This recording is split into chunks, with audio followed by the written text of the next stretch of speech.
El evento conocido como el arrebatamiento se refiere al instante en el que se cree que los fieles serán llevados desde la tierra hasta el cielo para reunirse con Cristo. Este concepto ha generado extensas discusiones entre los estudiosos de la religión. Es crucial, por lo tanto, cuestionarnos si la Biblia realmente narra la ocurrencia de un arrebatamiento o si, en cambio, se refiere únicamente al retorno de Cristo, como algunos sostienen. Es vital reflexionar acerca de lo que implica la venida del Señor y considerar si los creyentes enfrentarán la tribulación o la gran tribulación, dónde y cómo ocurrirá el arrebatamiento, la forma en que se llevará a cabo la resurrección de los muertos y el orden de los eventos finales. Yo soy el hermano Daniel y estás en tu canal Sendero a la Verdad. Comencemos. Lo primero que debemos entender es que el término arrebatamiento proviene del latín raptus y del griego harpazo, que traduce a ser llevado de repente de un lugar a otro.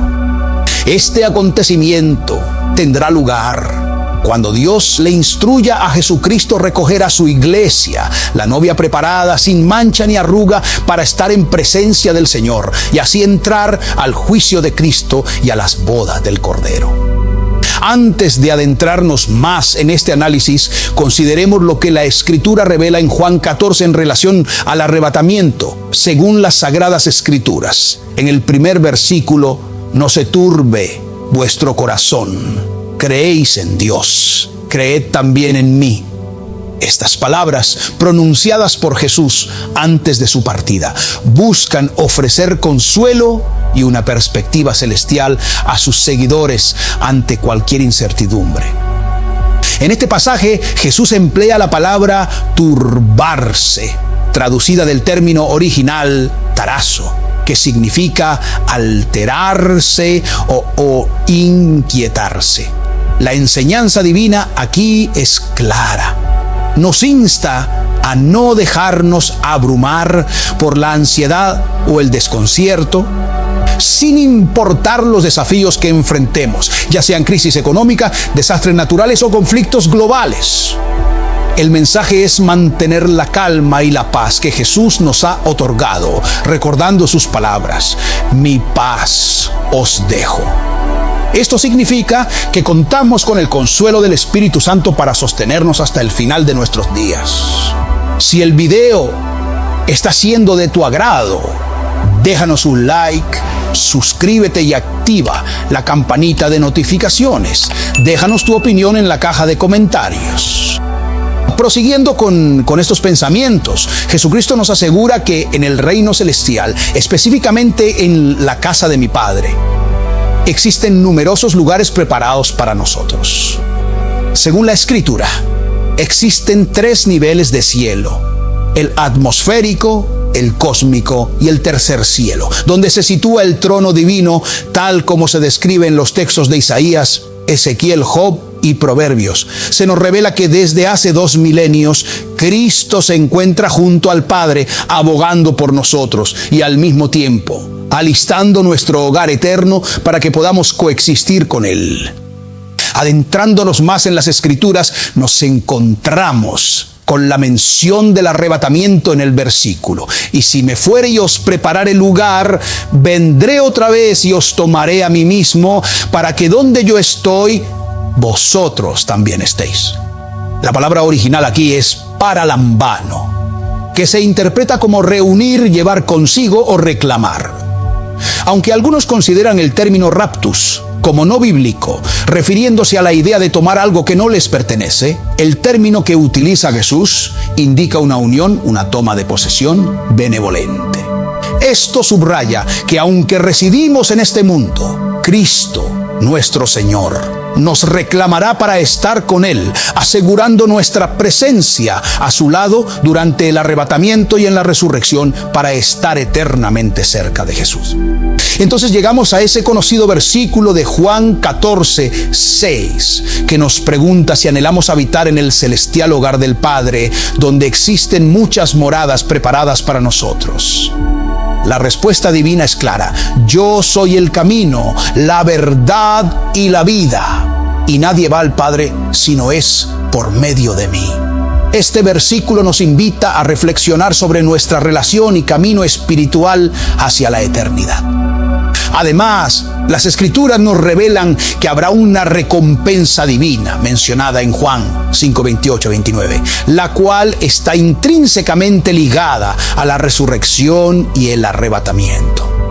Nos advierte que llegará un momento en que todos los que yacen en los sepulcros escucharán su voz. Aquellos que vivieron rectamente resucitarán a una vida eterna, mientras que aquellos que pecaron enfrentarán la resurrección de condena. La Biblia diferencia entre dos momentos distintos de resurrección: la de los justos, que ocurrirá en el momento del arrebatamiento, y la de los impíos, que se realizará antes del juicio final. Es crucial entonces reflexionar sobre nuestro destino eterno y considerar dónde pasaríamos la eternidad si nuestra vida terrenal terminase hoy.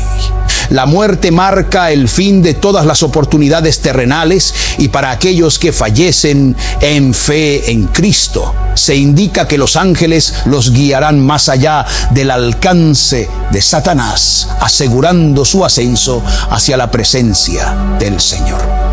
Esa doctrina se basa en la creencia de que aunque en el cielo los creyentes reciben un cuerpo temporal, este no es el cuerpo glorificado mencionado en 1 Corintios 15, que solo se obtiene durante el arrebatamiento.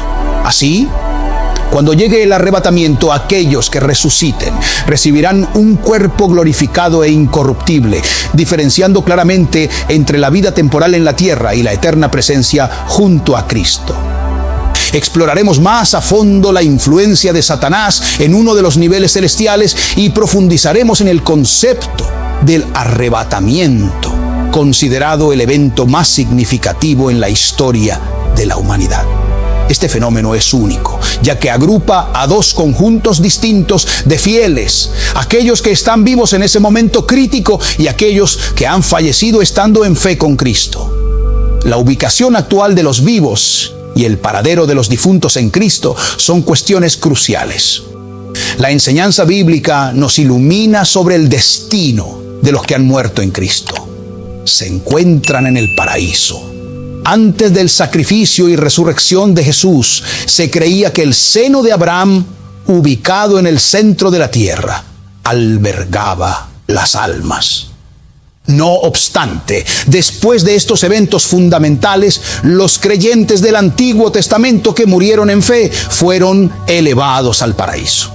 Este cambio destaca que actualmente todos aquellos que fallecen en la fe cristiana son llevados al paraíso, donde permanecerán hasta el arrebatamiento. Después de este evento, serán presentados ante el tribunal de Cristo y posteriormente participarán en las bodas del Cordero, tal como declara la Escritura: bienaventurado todo aquel que es llamado a las bodas del Cordero. El concepto del arrebatamiento está firmemente respaldado por las Escrituras y tiene precedentes históricos. Uno de los ejemplos más notables es el de Enoc, tal como se relata en Génesis capítulo 5, versículo 24. Caminó pues Enoc con Dios y desapareció porque le llevó Dios. Este pasaje ilustra el destino de aquellos fieles que estarán vivos durante el arrebatamiento, desapareciendo de la tierra de manera similar a como lo hizo Enoc. Considerando la posible venida del Señor en nuestros días, aquellos de nosotros presentes actualmente sobre la tierra seríamos elevados por el Señor. Esto no implica un arrebatamiento oculto, contrariamente a las críticas habituales que argumentan que según la Biblia todo ojo lo verá. Sin embargo, esto se aplica a su segunda venida. En lugar de ello, el arrebatamiento se caracteriza por su súbita ocurrencia, sin aviso previo, un evento en el cual en un instante el Señor llevó a Enoc para estar con él, sin ser percibido por otros. Adicionalmente, tenemos un precedente en la historia de Elías, como se documenta en Segunda de Reyes, capítulo 2, versículo 11. Y aconteció que yendo ellos y hablando, he aquí un carro de fuego con caballos de fuego apartó a los dos, y Elías subió al cielo en un torbellino. Aunque el término arrebatamiento no se menciona explícitamente aquí, el modo en que Elías fue llevado al cielo provee un claro ejemplo de cómo las personas pueden ser transportadas de este modo. En el Nuevo Testamento encontramos otro ejemplo en la figura del apóstol Pablo. Según 2 de Corintios, capítulo 12, versículo 2. Conozco a un hombre en Cristo que hace 14 años fue arrebatado hasta el tercer cielo. Esto nos muestra no solo la existencia de diferentes niveles celestiales, sino también confirma la realidad del arrebatamiento. Durante este evento se le revelaron a Pablo verdades profundas, algunas de las cuales no fueron compartidas con la comunidad creyente. Además, observamos en las Escrituras un caso notable. Felipe, después de compartir el evangelio con el eunuco, Felipe fue transportado milagrosamente, un hecho documentado por la Sagrada Escritura que nos proporciona un precedente del arrebatamiento. Sin embargo, cambiando el enfoque hacia la resurrección de los muertos, nos dirigimos a Primera de Tesalonicenses, capítulo 4, versículos del 13 al 17, donde la Escritura nos ilumina. Tampoco queremos, hermanos, que ignoréis acerca de los que duermen, utilizando la palabra dormir para la muerte del cuerpo, para que no os entristezcáis como los otros que no tienen esperanza. Esto señala una distinción entre aquellos que mueren con la fe en Jesucristo y aquellos que no. La creencia en la muerte y resurrección de Jesús nos asegura que aquellos que han fallecido en esta fe serán traídos con Él cuando regrese. Continúa la doctrina declarando: porque el Señor mismo, con voz de mando, con voz de arcángel y con trompeta de Dios, descenderá del cielo, y los muertos en Cristo resucitarán primero. Luego nosotros, los que vivimos, los que hayamos quedado, seremos arrebatados juntamente con ellos en las nubes para recibir al Señor en el aire. Y así estaremos siempre con el Señor. Esto establece la secuencia de eventos en el momento del arrebatamiento y la resurrección, proporcionando esperanza y una promesa a los creyentes. Por lo tanto, en el momento del regreso de Cristo, varias transformaciones ocurrirán. Los creyentes que hayan fallecido serán resucitados con cuerpos glorificados e incorruptibles. Términos que se refieren a cuerpos purificados y eternos, libres del pecado y capaces de existir en la presencia de Dios sin deteriorarse, reflejando la santidad divina y la victoria sobre el pecado. Entonces, las almas de aquellos que han fallecido serán reunidas por Dios y traídas junto con Jesús desde el paraíso. Esto conduce a un fenómeno único, donde los cuerpos de aquellos que murieron fieles a Cristo serán resucitados y transformados en una forma glorificada, mientras que sus espíritus serán reunidos con estos cuerpos renovados. En este mismo tiempo, aquellos creyentes que estén vivos durante el arrebatamiento, potencialmente nosotros, experimentarán una transformación física significativa, un tema que se discutirá en mayor detalle más adelante. La evidencia de que los muertos en Cristo serán resucitados se encuentra en 1 de Corintios, capítulo 15, versículos del 13 al 18. Donde se expone la crucial relación entre la resurrección de los muertos y la resurrección de Cristo. Según las Escrituras, la resurrección de los creyentes está inseparablemente conectada a la de Cristo. Si no se reconoce la resurrección de los muertos, entonces la resurrección de Cristo también queda invalidada, lo que a su vez hace inútil nuestra fe y testimonio. La Escritura nos reta a considerar las consecuencias de negar la resurrección de Cristo. La primera consecuencia sería que nuestra fe sería completamente inútil. Viviríamos en vano bajo los preceptos de Dios. esperando una vida eterna que no existiría. Según la palabra de Dios, esto también nos hace pensar en las promesas de recompensas terrenales, ya que nuestra fe y las enseñanzas sobre la resurrección subyacen a la esperanza de estas bendiciones. Además, si negamos la resurrección de Jesús, enfrentamos la realidad sombría de que ni nosotros ni nadie más resucitará después de la muerte. En este contexto, si Cristo no resucitó, entonces la resurrección es una falsedad para todos, tanto para los justos como para los impíos. Una tercera implicación de la no resurrección de Jesús es que, como dijo Pablo, aún estáis en vuestros pecados, significando que sin la resurrección seguimos sumidos en nuestras faltas, sin redención ni perdón, tal como se describe en la palabra de Dios en Colosenses. Sin embargo, la fe en la resurrección de Jesucristo asegura que hemos sido purificados y absueltos gracias a su sacrificio. La Biblia nos proporciona precedentes de la resurrección, con ejemplos como la vuelta a la vida del hijo de la viuda de Sarepta, del hijo de la Sunamita, del joven de Naín, de la hija de Jairo, de Lázaro, de Dorcas y de Eutico. Estas resurrecciones anteriores subrayan la promesa de que también los fieles serán resucitados. Sin embargo, el evento más significativo es la resurrección de Jesús, ya que marca la promesa del Espíritu Santo de que, al igual que Jesús fue levantado, aquellos que han creído y se han refugiado en la fe también serán resucitados. Este fundamento de fe hace incomprensible negar la resurrección de los muertos en Cristo ante las evidencias bíblicas. Además, la preocupación por la destrucción física de nuestros cuerpos, como en la cremación, no debería mermar nuestra esperanza.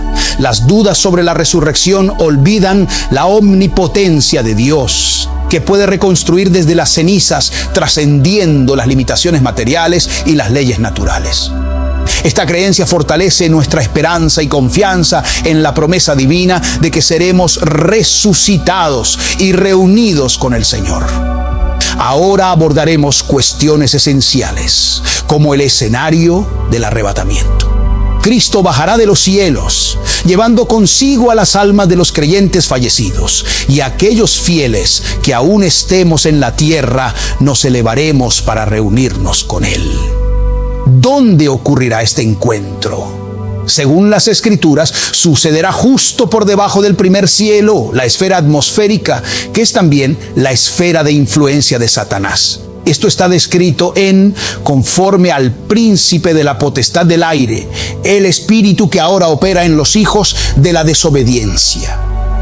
En este ámbito, Jesús realizará el arrebatamiento de la iglesia a través de todas las generaciones, incluyendo a los que fallecieron creyendo en su segunda venida y a los que estén alerta y confiados en Él en el momento crucial.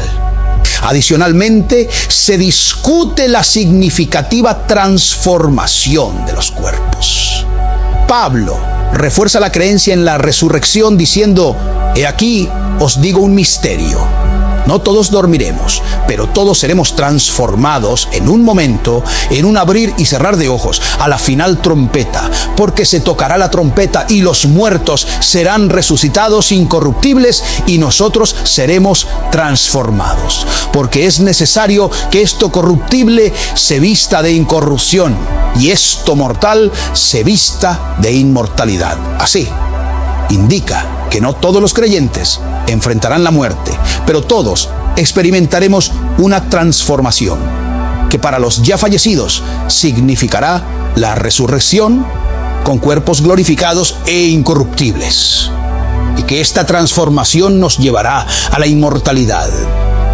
Durante el arrebatamiento, aquellos fieles que estén vivos serán transformados instantáneamente, pasando de cuerpos mortales a cuerpos inmortales, en un abrir y cerrar de ojos. Esta transformación culmina con la derrota de la muerte y el sepulcro, permitiendo a todos los creyentes de todas las eras proclamar juntos: «¿Dónde está, oh muerte, tu aguijón? ¿Dónde, oh sepulcro, tu victoria? Esta victoria se debe a que Cristo ha vencido la muerte y el Hades, asegurando que seremos transformados y que viviremos eternamente con el Señor. Otro aspecto significativo a considerar es la interpretación del momento del arrebatamiento en relación con los eventos escatológicos. Mientras que el Señor con trompeta de Dios descenderá del cielo y será la final trompeta, han llevado a algunos a creer que el arrebatamiento ocurre al final de la tribulación o incluso después de la gran tribulación. Basándose en la profecía de la última semana de Daniel, hay diferentes opiniones sobre el tiempo exacto. Algunos sugieren que será a mitad de los 7 años, mientras que otros opinan que será al final, después de experimentar el reinado del anticristo y las pruebas divinas que se describen en el libro de Apocalipsis mediante 7 sellos, 7 trompetas y 7 copas de ira.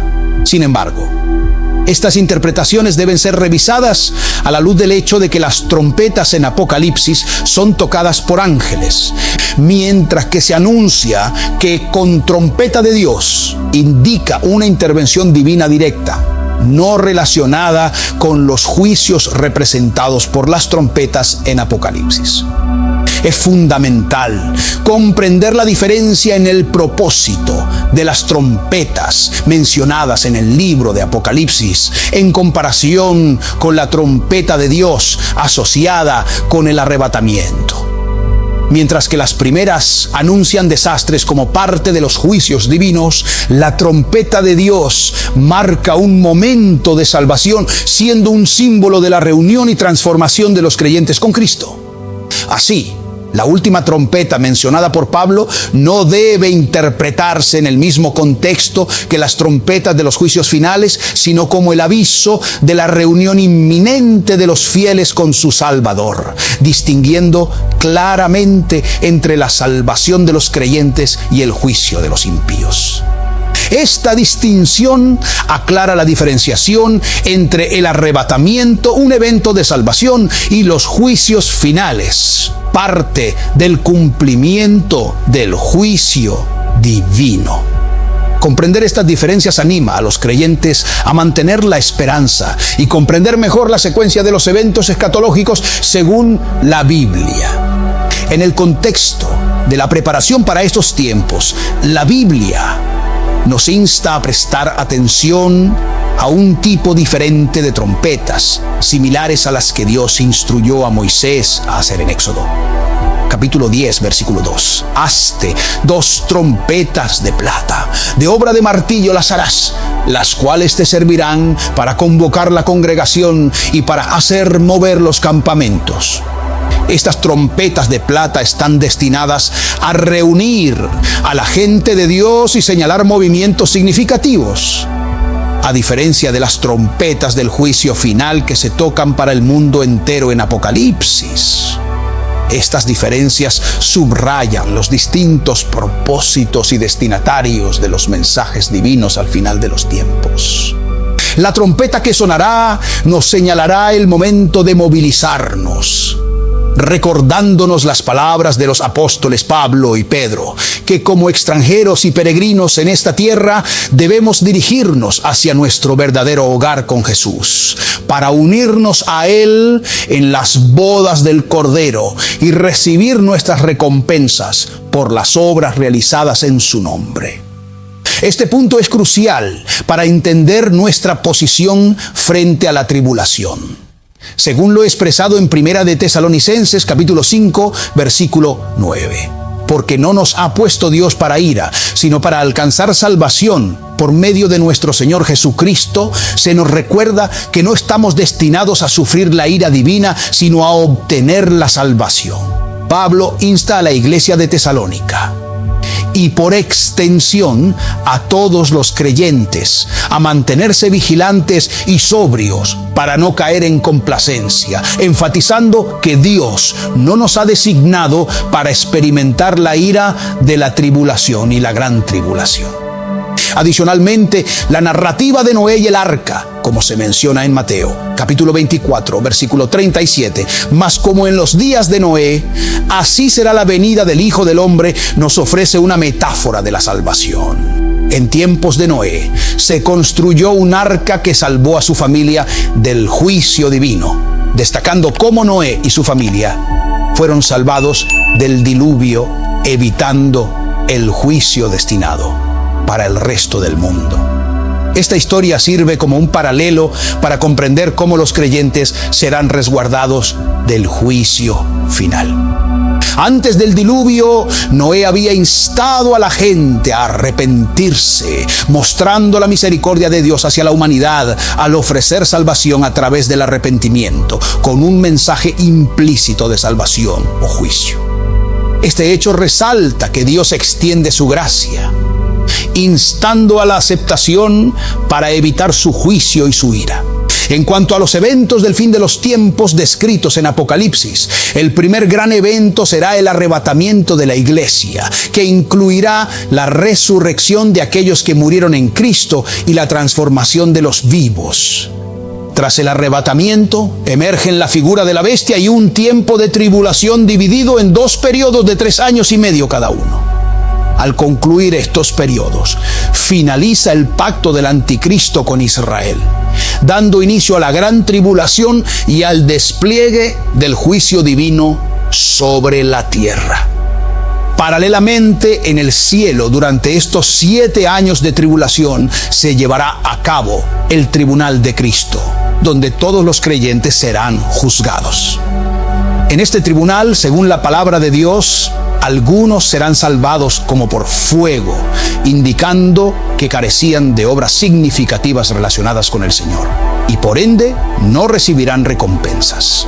Contrariamente, otros recibirán coronas y participarán en las bodas del Cordero, honores inmerecidos pero concedidos por la gracia divina.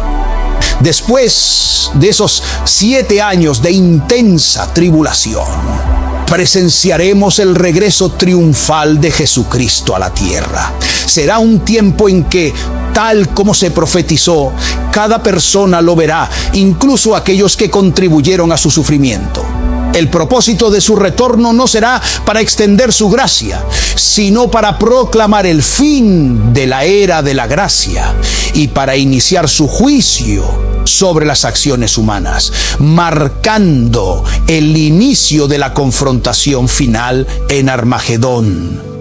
Este periodo crítico conducirá a la detención del mal por 1000 años, inaugurando una era de paz, el milenio. Sin embargo, este tiempo de paz será temporal, ya que al final de los 1000 años, el mal será liberado brevemente para la confrontación final en la batalla de Gog y Magog, tras lo cual será derrotado definitivamente y arrojado al lago de fuego.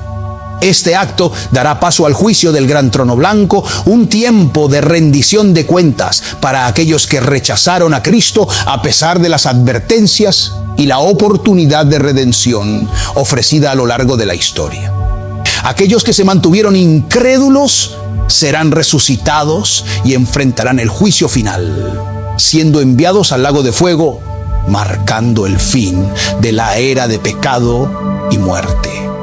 Tras este evento, testificaremos la creación de un nuevo cielo y una nueva tierra, introduciendo una era de perfección y gloria, la Nueva Jerusalén, donde residiremos en presencia divina, en un lugar exento de dolor y sufrimiento. Esta secuencia de eventos nos sirve de consuelo y esperanza, como el apóstol Pablo recordaba, para vivir no como aquellos sin esperanza, sino como aquellos que se aferran a la promesa de una eternidad junto a Jesús, en un lugar preparado especialmente para nosotros, más allá de nuestro merecimiento, pero accesible a través de la redención y el arrepentimiento. Antes de despedirnos, quiero invitarte a que te suscribas a nuestro canal. Si es que aún no lo has hecho, déjanos un like y activa la campana de notificaciones para que no te pierdas nuestros próximos contenidos. Yo soy el hermano Daniel y conmigo será hasta nuestro próximo video. Dios los bendiga.